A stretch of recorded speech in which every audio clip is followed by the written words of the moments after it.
Naranasan mo na bang mapipi kapag kausap mo ang babaeng gusto mo? Karaniwan yan, pero hindi kailangan. Halika't alamin natin ang mga sikreto ng kumpiyansang pakikipag-usap na magpapangiti sa iyo.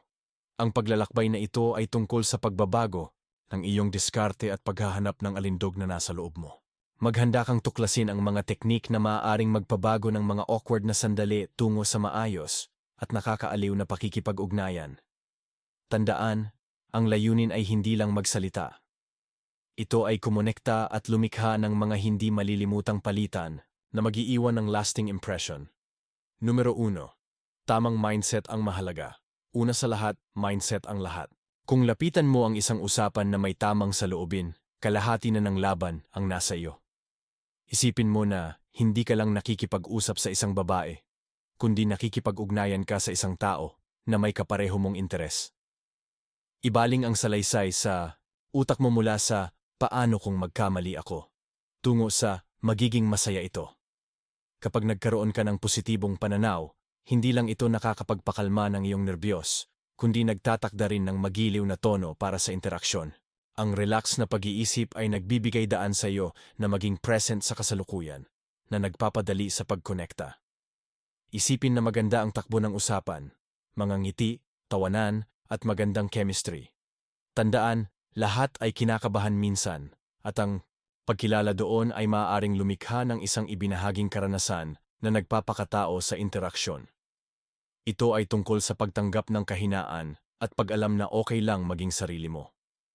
Numero 2. Magsimula sa hindi inaasahan. Ngayon, narito ang isang game changer. Magsimula sa isang bagay na hindi inaasahan. Sa halip na ang klasikong, "Hi, kumusta ka?" Subukan ang isang kakaibang obserbasyon. Halimbawa, "Ako lang ba? O itong cafe na ito ang may pinakamagandang playlist sa bayan?" Ang ganitong uri ng panimula ay gumagawa ng dalawang bagay. Nagpapangiti sa kanya at nagpapalitaw ng mas nakakaaliw na usapan. Sorpresahin siya sa iyong pagiging malikhain. Ang diskarte na ito ay nagbibigay daan sa iyo na ipakita ang iyong personalidad habang iniimbitahan siyang ibahagi ang kanyang mga saloobin. Ito ay tungkol sa paglikha ng isang kislap ng pagiging mausisa na naghihikayat sa kanya na makipag-ugnayan pabalik. Isipin ito bilang pagbubukas ng pinto sa isang mundo ng mga posibilidad kung saan ang usapan ay maaaring dumaloy ng natural at humantong sa kapwa interes at tawanan. Kapag nagpakilala ka ng kakaibang anggulo, nagtatakda ka ng yugto para sa isang hindi malilimutang interaksyon na namumukod tangi mula sa karaniwan. Numero 3. Makinig na parang nakasalalay ang buhay mo. Makinig na parang nakasalalay ang buhay mo. Gustong marinig ang mga babae at ang iyong tunay na interes ay magliliwanag. Ang aktibong pakikinig ay nangangahulugang higit pa sa pakikinig lang sa kanyang mga salita. Kinasasangkutan nito ang buong paglahok sa kanya.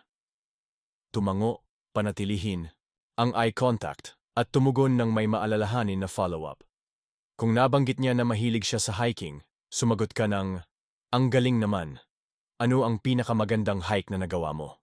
Ito ay hindi lamang nagpapakita na nakikinig ka, kundi pinahahalagahan din ang kanyang mga karanasan.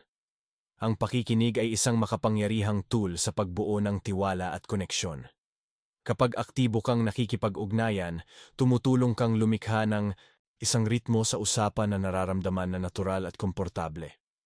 Sa pagpapakita na pinapahalagahan mo ang kanyang sinasabi, lumilikha ka ng isang ligtas na espasyo para siya ay magbukas, na maaaring humantong sa mas makabuluhang talakayan. Tandaan, mas marami siyang sasabihin. Mas marami kang matututunan tungkol sa kanya, at mas lumalakas ang inyong koneksyon. Numero 4. Gumamit ng katatawanan. Narito ang isang maliit na sikreto. Ang isang napapanahong biro ay maaaring magpagaan ng mood at magpapanatili sa iyo sa kanyang alaala. Ang katatawanan ay isang mahusay na paraan upang mapawi ang tensyon at lumikha ng isang masayang kapaligiran. Siguraduhin lang na ito ay angkop. Isang magandang panuntunan. Kung nakakatawa sa iyo, baka matawa rin siya. Lumilikha ang katatawanan ng isang positibong emosyonal na karanasan na nagpapaugnay sa kanya ng magagandang damdamin sa iyo. Bukod pa rito, ang isang ibinahaging tawanan ay maaaring magpababa ng mga hadlang. na lumilikha ng pakiramdam ng pakikisama. Mag-ingat lang sa kanyang mga reaksyon. Kung positibo ang kanyang tugon, magandang senyales ito upang ipagpatuloy ang pagpapatawa. Tandaan, ang katatawanan ay hindi lang tungkol sa paggawa ng jokes. Ito rin ay tungkol sa pagiging mapaglaro at spontaneous. Ang kaunting pagiging lighthearted ay maaaring gawing mas relax at kasiyasya ang buong usapan para sa inyong dalawa. Numero 5. Body language, ang iyong sikretong armas.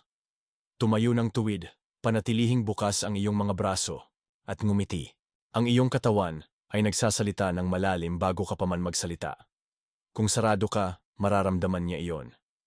Buksan ang iyong tindig at tingnan kung paano siya magbubukas din. Ang positibong body language, tulad ng bahagyang paghilig kapag nagsasalita siya o pagsasalamin sa kanyang mga kilos, ay lumilikha ng pakiramdam ng pagkakaugnay at nagpapadama sa kanya na mas konektado. Ang kumpiyansa sa iyong tindig ay sumasalamin sa kumpiyansa sa iyong mga salita. Tandaan, ang iyong pisikal na presensya ay maaaring makaimpluwensya kung paano kaniya naiisip, na ginagawang mahalaga na maging maingat sa iyong body language. Ang isang mainit at nakakaakit na saloobin ay maaaring kumilos bilang isang magnet na umaakit sa kanya at naghihikayat sa kanya na makipag-ugnayan ng mas malalim. Ang isang simpleng ngiti at isang bukas na tindig ay maaaring magpahiwatig ng iyong interes ng hindi nagsasalita na nag-aanyaya sa kanya na maging komportable at kampante. Numero 6. Magbigay ng tunay na papuri. Ngayon pag-usapan natin ang mga papuri. Maging tunay. Sa halip na isang generic na maganda ka, tumuon sa isang bagay na partikular. Ang kulay na iyan ay talagang nagpapatingkad sa aking mga mata. Ito ay nagpapakita na nakikinig ka at pinahahalagahan ang kanyang pagiging natatangi. Ang pagtutok ng iyong mga papuri sa isang bagay na pinili niya, tulad ng kanyang damit o hairstyle, ay nagpapakita na napansin mo ang kanyang pagsisikap at individualidad. Ngunit mag-ingat, ang napakaraming papuri ay maaaring magmukhang hindi tapat. Ito ay tungkol sa paghahanap ng tamang balanse, sapat para maramdaman niyang espesyal, ngunit hindi labis na magmukhang nakaka-overwhelm o pilit. Ang isang angkop na papuri ay maaaring magpasaya ng kanyang araw at lumikha ng positibong kapaligiran. Kapag naramdaman niyang pinahahalagahan siya, mas malamang siyang tumugon ng mainit at makipag-ugnayan pa. Bukod pa rito, huwag kalimutang purihin ang kanyang mga katangian ng personalidad. Ang pagkilala sa kanyang pagiging mahilig magpatawa o katalinuhan ay maaaring maging kasing epektibo ng pagpuri sa kanyang hitsura. Numero 7. Magtanong ng open-ended questions. At narito ang isang maliit na tip. Magtanong ng mga open-ended na tanong. Sa halip na, gusto mo ba maglakbay? Subukan ang ano ang pinakamagandang lugar na napuntahan mo? Hindi lang ito nagpapanatili ng daloy ng usapan, kundi nagbibigay din sa kanya ng pagkakataong ibahagi ang kanyang mga hilig. Ang mga open-ended na tanong ay nag-aanyaya ng pagpapaliwanag, na nagbibigay daan sa kanya na ipahayag ang kanyang sarili ng mas malaya. Ito ay maaaring humantong sa pagtuklas ng mga magkakaparehong interes at mas malalim na koneksyon. Kapag pinag-uusapan ang isang bagay na mahal niya, sumisikat ang kanyang sigasig na nagpapaganda ng usapan. Ito ay parang pagbubukas ng isang kayamanan ng mga kwento at tandaan, mas marami siyang ibinabahagi, mas marami kang pagkakataong kumonekta sa karaniwang interes. Ito rin ay tumutulong sa pagbuo ng isang raport na maaaring humantong sa mas malalim na pag-uusap sa kalaunan, na lumilikha ng pakiramdam ng pagiging pamilyar at tiwala. Numero 8. Magkwento. Ngayon, lumipat tayo sa pagkwento. Lahat ay mahilig sa magandang kwento. Magbahagi ng isang nakakatawa o kawili-wiling karanasan na may kaugnayan sa kasalukuyang paksa. Ito ay isang mahusay na paraan upang bumuo ng rapor. Tandaan lang, panatilihin itong maikli at nakakaaliw. Walang gustong makinig sa isang 20-minutong nobela. Sa halip, isipin ang mga kwento na nagpapatingkad sa iyong personalidad o karanasan na ginagawang exciting at nakakaaliw. Ito ang iyong pagkakataon upang ipakita ang iyong alindog at talino. Ang isang mahusay na pagkukwento ay maaaring bumighani sa isang babae at magpalalim ng pagiging malapit habang nagbabahagi kayo ng tawanan o empatya sa iyong mga karanasan. Ang nakakaingganyong pagkukwento ay maaaring lumikha ng isang ibinahaging alaala na nagtatagal pagkatapos ng usapan, na nagiging mas memorable sa iyo. Bukod pa rito, ang mga kwento ay maaaring magbunyag ng marami tungkol sa iyo, na nagpapakita ng iyong mga pagpapahalaga at interes sa isang paraan na nararamdaman, na organiko at nakakaakit. Numero 9, magpakita ng kaunting misteryo. At narito, ang isang twist, magpakita ng kaunting misteryo. Huwag ilantad ang lahat tungkol sa iyong sarili kaagad. Iwanan siyang may gustong malaman pa. Ito ay lumilikha ng intriga at nagpapanatili ng buhay ng usapan. Hindi ito nangangahulugang naglalaro ng mga laro o hindi tapat. Sa halip, magbahagi ng mga bahagi tungkol sa iyong sarili habang iniiwan ang ilang detalye para sa kalaunan. Isipin, ito bilang pagtatanim ng mga binhi ng pagiging mausisa. Ito ay naghihikayat sa kanya na magtanong pa at nagpapanatili ng dinamiko at nakakaaliw na interaksyon. Ang kaunting misteryo ay maaaring maging napakaakit na nagpapagana sa kanyang sabik, na malaman patungkol sa iyo sa paglipas ng panahon.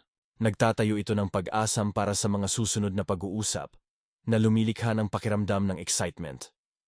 Sa pagpukaw ng kanyang pagiging mausisa, inilalagay mo ang iyong sarili bilang isang taong nakakaintriga, na nagpapanatili sa kanyang pagbabalik para sa higit pang mga insight at kwento man. Numero 10, alamin kung kailan magtapos. Sa wakas, alamin kung kailan tatapusin ang usapan. Kung maayos ang daloy ng usapan, magaling. Pero kung pakiramdam mo ay papalubog na, huwag kang magtagal. Ang simpleng, masaya akong nakipag-usap sa iyo. Pwede bang kunin ang iyong numero para ipagpatuloy natin ito? Ay gumagana ng mahusay. Nagpapakita ito na nasiyahan ka sa interaksyon at interesado kang ipagpatuloy ito ng hindi nagiging mapilit. Ang susi ay iwanan siya na may positibong impresyon na nagpapatingkad sa kanyang pag-asa para sa susunod na usapan. Ang pagtatapos sa isang mataas na nota ay nagpapalakas ng koneksyon na nabuo mo, na iniiwan siya na may magagandang alaala ng iyong oras na magkasama. Bukod pa rito, sa pagmumungkahi ng follow-up, lumilikha ka ng pagkakataon upang bumuo sa report na iyong naitatag. Sa ganitong paraan, sinisiguro mo na ang iyong usapan ay hindi lamang magwawakas, kundi may malinaw na landas patungo na nagpapadali sa muling pagkonekta sa kalaunan. Kaya, sa pagbubuod, baguhin ang iyong mindset. Magsimula sa mga kakaibang obserbasyon, makinig ng aktibo, gumamit ng katatawanan. Masterin ang body language, magbigay ng tunay na papuri. Magtanong ng open-ended na tanong, magkwento ng nakakaaliw, magpakita ng misteryo, at alamin kung kailan sila bibitinin para sa susunod na pagkikita. Tandaan na ang bawat usapan ay isang pagkakataon upang kumonekta, matuto, at lumago. Bawat interaksyon ay isang stepping stone patungo sa pagbuo ng iyong kumpiyansa at kasanayan sa pakikisalamuha. Yakapin ang proseso at huwag matakot magkamali sa daan. Ang bawat karanasan ay isang mahalagang aralin. Ang iyong paglalakbay sa pagmaster ng usapan ay patuloy, at sa bawat pagsubok, pinipino mo ang iyong kakayahang kumonekta sa iba sa makabuluhang paraan. Tandaan, kumpiyansa ang susi. Sa mga tip na ito, hindi ka lang mas magiging komportable kundi makakagawa ka rin ng mga pangmatagalang impresyon. Salamat sa panunood hanggang dulo. Huwag kalimutang mag-subscribe sa Pinoy Stoic, i-like at mag-comment. Hanggang sa susunod, laban lang mga bro.